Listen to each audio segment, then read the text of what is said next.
warm welcome to this special program on the post-budget analysis of 2018. Remember, this is a significant year when it's the last budget before the country goes to the national polls. But has this year's budget addressed the concerns of the common man, and has it really addressed the afflicted sectors of the economy? Joining me now are some of the brightest minds from the Indian Institute of Management. To my right is Professor Charan Singh. He's a senior economist who's been part of IMF and RBI and is currently the visiting faculty at IIM Bengaluru. To my left is Professor K Kumar and Professor Rajendra Bandi. These are all very respected voices in various fields. I welcome all of you on the program on Rajya Sabha television. We'd like to begin with you, Professor Charan Singh. How do you really see the overall picture of the economy post-budget 2018? So I think it's a very good budget which has been presented by the Finance Minister. Okay. It's a very pragmatic budget.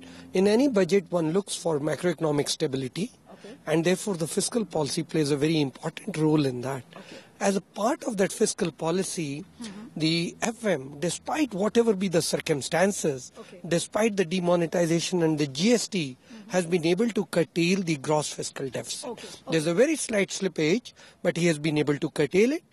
And for the next year, he's budgeted at a lower figure. So I think a very pragmatic budget. What are your thoughts, Professor Kumar? What would you really have to say about the budget? Your initial thoughts? Yeah, I would sort of go with what Professor Charan Singh said. I think it has been a very pragmatic budget. Like rightly said, the timing of the budget is very important because this is a pre-election year, as you would know. I think there has been, I'm sure there would have been a lot of pulls and pressures in different directions. I think this sense of balance which this budget communicates is something which is definitely to be appreciated. Yes. So, Professor Bandi, you also agree that this budget is a good mix of populism and pragmatism? Yeah, I can talk as an information systems faculty. I can talk in terms of the perspective of the IT industry. I would say the IT industry has quite a few things to cheer about in the budget. In particular, the big emphasis on both research and training on some of the cutting-edge technologies which are disrupting artificial intelligence, robotics, analytics, and so on. That's a wonderful opportunity. So you see more jobs coming in the IT sector after this announcement? Not so much more jobs coming in, but help the industry in terms of preparing itself for the future. I would say it's future-proofing the workforce as such. So future-proofing the workforce, I like the term which you have used. Professor Kumar, what about the MSME sector? There is a major push towards the MSMEs. How do you really see the MSME sector growing from here on? Yeah, there are definitely a few good initiatives which might go to some extent in helping the MSME sector. If I want to pick a couple of examples, one is there is an extension of the concessional tax rate of 25%, where the ceiling has been raised from 50 crores to 250 crores. That might help quite a few of the MSME sector companies. That is for one. And there is also a 100% reduction on profits from farm producer companies. This is particularly very important for the MSMEs in the agricultural sector. So there was an impression that there were non-performing assets which were seen in the MSMEs. Their accounts were totally stressed out. So do we see an ease of cash flow? Are those challenges, will those challenges be dealt? I'm not sure whether these initiatives will directly have a bearing on that, because these are all part of history. What might in the medium to long term might really help is the other aspect which the budget highlights in terms of the increasing formalization of the MSME sector. That might in the medium to long term address some of these problems, but not the specific initiatives. So that brings us to my question, Charan Singh. Like what Professor Kumar was saying, that we've seen a lot of formalization happening post demonetization. So do we see some kind of a convergence between the Mudra schemes and the way MSMEs are going about? So is that convergence really going to help the economy in some way? Yes. Before I answer that question, I'd like to supplement what Professor Kumar just mentioned regarding the stressed assets and NPAs in the MSMEs. The Finance Minister seems to have made an observation in his speech. We have yet not analyzed his speech in detail, but when I was listening, I think he mentioned something that he is going to go into the MSME sector and ease the stressed and NPAs. So some initiative is being taken there, and I think we'll be speaking to the banking institutions and getting that resolved. as per as your question of Mudra and the MSMEs, I think there's a positive synergy that is going to emerge there. And this positive synergy can translate into jobs as well in the MSMEs. Absolutely, absolutely. Again, as Professor Kumar was mentioning about the farmer producers and 100% deductions being offered there, this is going to encourage employment into the rural sector. Okay. So these things are going to come through, and I think they are going to be employment generating. Rural sector is again one sector which has got a major push. But when it comes to digitization, the rural sector, I think a lot has been promised. If you would agree, Professor Bandi, on this? Yeah, there is a good opportunity opening it up, primarily because of the investment in Wi-Fi hotspots. I think about 5 lakh Wi-Fi hotspots being set up. There's an opportunity both for the industry as well as for the government, the industry to go beyond the urban-centric e-business opportunities. And from the government point of view, to extend the push on the e-governance initiatives. Connectivity always has been a major issue. So hopefully this investment would address that and make e-governance a reality for the rural folks. But what about exporting the IT services to the Asian economies? There was a major concern. How do we do that, you know, when there's so much of talk about protectionism? And so how do you really deal with those problems at this point in time? We can't do much about the protectionism. That's a global trend. This does not directly affect the export to the Asian economies, but this gives an opportunity for the IT industry to think beyond the current North American-centric focus. Right? Okay. India is a huge market, both the government and business. It's time, I think it's an opportunity the IT industry takes advantage of this and looks at India as a viable market. Let me put that question to Professor Charan Singh. America says America first. India says make in India. Are we going to see some kind of a meeting point where you can actually save your high-end white-collar jobs? How do you see the scenario evolving from here on? So, you know, I would agree with Professor Raj Bandi what he's saying. While America is saying is America first, but America has also said not America alone. Okay. When India says make in India, It's not India alone. it's not India alone. So I think here is a synergy again emerging, having recognized that the IT sector needs a push, which the budget has provided. I think now it's for the Americans and Indians to come together and see what all jobs we specialize. We have our niche areas, and I think we can grab that opportunity and strengthen that. So I would absolutely agree with Professor Raj Bandi on this. What about things like, sanctioning online loans to the MSMEs? What kind of a boost does it really give to the MSME sector? Yeah, as an initiative, I think this is very, very appreciable. But I would say it with a bit of a qualification, because we'll have to wait and see how it actually translates into practice. Okay. Because Why you have doubts in your mind on this? No, because this is not just about this particular initiative. If you look at the history of MSMEs in this country particularly, there has not been any dearth of schemes in the past, but it is more a question of information about the schemes getting disseminated to the MSMEs. And also the implementation. And then you have, there are different players working with different set of rules, So to that extent, translating this into action and then making the MSMEs see the benefit of all these schemes has not been an easy task in the past. And I don't see anything having changed so dramatically with this budget that it would make it very easier. But yes, this is definitely a good beginning, and I'm sure, I'll go back to what I said earlier, if this is done in synchronization with the formalization of the sector as a whole, people are likely to see more benefits coming out of these schemes. Okay. How much do you really see the involvement of the rural sector in MSMEs? Maybe a boy or a girl sitting in some village, how does he stand to benefit in this sector after these announcements have been made? Does he really stand to benefit? Absolutely, because I would say I would not look at just the MSME policies for that. I would look at some other signals that have come out from this budget. Okay. As Professor Raj just now mentioned, this 5 lakh Wi-Fi points which they are talking about is a very, very important initiative, because for the rural to catch up with the urban, one of the important aspects is the digital infrastructure. If this Wi-Fi provides access to information and better connectivity to rural areas, that's a very, very good initiative. So you mean to say that this digitization move which has been made, it can actually bridge the rural and the urban divide a lot? Absolutely. That is one. If I may point to another initiative which has been talked about in this budget is where the finance minister has talked about picking up the best minds from the IITs and IIScs, the top-ranking students, and providing them access to postgraduate education, and also putting an obligation on to go back and teach to rural areas, which is going to eventually sort of elevate the quality of education in those places. You may say it's a very small effort, but it's a great beginning to be made. And so that means we are taking capacity building to the rural areas. Okay, so that is also going to definitely help the rural areas to bridge the divide. Right. Professor Charan Singh, everyone before the budget speech was made, every economist and every specialist and analyst was saying that this budget is going to be having a main focus on the agrarian sector, and that has come out to be true with the kind of boost which the agri sector has got, the farm sector. How does it really translate for the jobs, for the youths, for the common man? How does it really look up to as far as the jobs are concerned? I think there are a number of schemes announced and I have yet not seen the budget speech, but I've heard him speak out a number of schemes in the rural sector. Okay. Now, again, going back to the MSMEs, which is a very strong potential for employment, and your question, I would think we need to go back to the Gandhi time. This year we are celebrating 150 years, and he has announced it in the budget.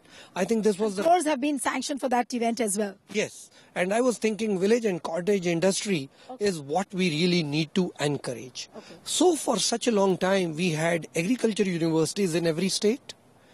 I'm really thinking and starting to think, do we have MSME university in every state? Okay. Do we really need an MSME university? Why I say that is because MSMEs produce 6,000 varieties of products. Where is the research taking place on these products? R&D. Not there. And MSMEs do not have the capacity. I don't think there has been an announcement on the MSME university as such. No. I did hear him talking about the railway universities, but not MSME. So that's exactly what I'm saying. Firstly, innovation in quality of what MSMEs produce, more job opportunities for village and cottage industry. I think that could have been tapped. But yes, in the rural areas, he is thinking in terms of the bamboo schemes. Right. So he's giving a push there. Professor Rajendra, what I wanted to ask you was the kind of push which the health sector and the education sector have got. How do you really see the IT sector contributing towards this kind of a boost which these sectors have got? IT has actually a significant role in both health and education sector, but I'm not quite sure. I've not seen the details of this budget, any specific announcements on that, except for one announcement which talked of investment in digital boards and shifting away from blackboards to digital boards. Okay, but this is one of those initiatives where maybe it is okay, but it's kind of a trivial initiative in the overall context of education. I guess a better push needs to be on more on the infrastructure for the educational initiatives. But a move from blackboards to digital boards, how would you really see that shaping up in the larger context? It's okay. In the absence of other initiatives, this may not make much of an improvement. But if all the other infrastructure initiatives for teachers, for example, investment in teachers, if all of that happens, then perhaps this would be a positive thing. Startups is another startup, and the Stand Up India has been a major flagship program of the present government. But after the post-budget announcement, do you feel that an entrepreneur in the initial years has any reason to feel happy? Yes, there is nothing very specific in this budget which has the tag of a startup. It is not directly talking about startups. Why do you think so? Because there is, unlike in the past, there has been very specific schemes and initiatives which are directed specifically at the startups. Okay. But here there has been some general initiatives which will ultimately provide benefits to the startups. For example, in terms of signaling, the budget speech talks about research on artificial intelligence and Internet of Things. Okay, these are all areas which will give fillip to the startups in terms of where the future opportunities are lying, where the government is putting its weight behind. So that is one indication you get. Can I just interrupt you and ask Professor Charan Singh on this? What Professor Kumar has just said. We don't see any direct intervention as far as creating a startup culture or boosting the startup culture is concerned. Why do you think so? We saw Prime Minister Narendra Modi making a big speech on entrepreneurship itself at Davos as well. But then also, those kind of announcements have not been seen as far as the startup ecosystem is concerned. What do you think is the reason? My initial thoughts would be because so much has been said and done on startups. This is a year when they need to consolidate now. And they would not like to really announce new schemes. But the implementation of the schemes hasn't been very encouraging if you speak to the individual entrepreneurs. Well, in our own campus, we have one of the best incubators, NSR Cell, and it is doing very good business, and many people have partnered with us, and Professor Kumar is in charge of that incubator. So I would say that the startup initiative of the government in the past has been reasonably good. And there are more than 110 incubators. And this year they must have thought, let's consolidate on that. Now, when they're going to give lots of money, and Mudra is also extending lots of money, of course, not directly with startup, but new initiatives will certainly take seed. Right. But IIM is one of the few campuses, like the government institutions, which probably has an incubation cell as far as the startups are concerned. But what about those startups which are not doing well, which don't have money? They're looking for angel investors, but things are not rolling out the way they should have been. So do you really see a positive signal coming out after 2018 budget on this? As I said earlier, to the extent that I have gone through the budget or I have understood the budget, there is nothing any explicit initiatives directed towards the startups. Okay. But having said that, I personally would feel that, the startups should stand on their own legs. What the government's role is essentially to create an enabling condition for startups to show up and then test out their mettle in the marketplace. So to that extent, I think what the government has done, as Professor Charan Singh... If you look at the journey so far of the startups, are you really, do you think that it's on the right track, the way it is evolving? Absolutely, because I think one of the best things this government did, not with 2018 budget, but going back to their first budget, I think no other government in the recent past has put the emphasis on entrepreneurship and startup in such a visible manner as this government has done. As Professor Charan Singh very rightly pointed out, so there has been a lot of initiatives which followed the first 2-3 years of this government, and every one of those initiatives was building on whatever had been done in the earlier years. Maybe it's time to consolidate, as he rightly said, but having said that, throwing money on startups is not necessarily the only way to encourage entrepreneurship. There are many other ways in which we can do that. In fact, I would say in a kind of a tangential way, this 5 lakh hotspots, Wi-Fi spots which government is talking about, that will probably support the startups a lot more than any direct money being doled out of startups. Actually, the infrastructure, the skills, I think the enabling conditions, formalization of the business. In fact, not in the budget, but a few months ago, in defense, for example, the government announced that the startups will not be at a disadvantage for bidding for projects in the defense ministry. I think those kind of initiatives is what will sustain the startups, not necessarily some pieces of money doled out in the part of the budget. Okay. Another important announcement which Mr. Jaitley made was on the bitcoins, that the government has clarified its stance, saying that they discourage the bitcoins, the cryptocurrency. Can you elaborate on this, and how does it really impact the economy in the long run now? Not many people do know about the cryptocurrency. That's also a fact. Okay. Bitcoin is one of the many cryptocurrencies that are there in the market today, but it's a positive thing that the government has clarified its stand, that they do not recognize. Were you expecting this? I didn't expect, but it is good that the ambiguity surrounding cryptocurrencies in general has been removed. And in particular, in the recent few weeks, if one has been watching the cryptocurrencies, the kind of variations you see, much of it is not because of the potential of the cryptocurrencies. It is a huge amount of speculative investment that has been going on. Several greedy investors have burnt their fingers with that. Hopefully, they should bring more clarity into that.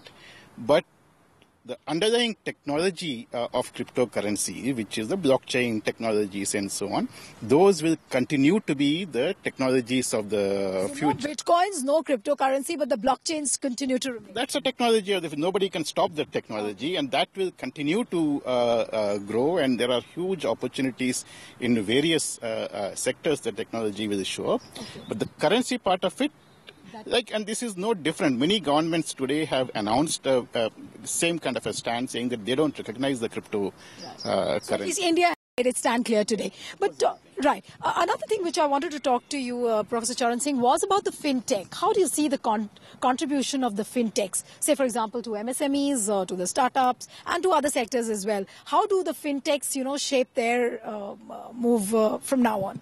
So I would also like to have a view on, and I'd like to share my view on the cryptocurrency. Okay. Initially, the Reserve Bank of India, just about 10 days back, had made their stance very clear.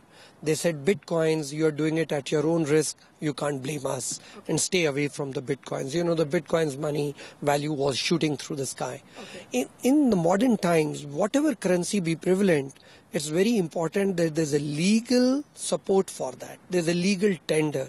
That's why the modern currency is called the fiat currency. Now, in terms of, and then there's a regulator for it. In terms of Bitcoins, cryptocurrency, who will regulate it?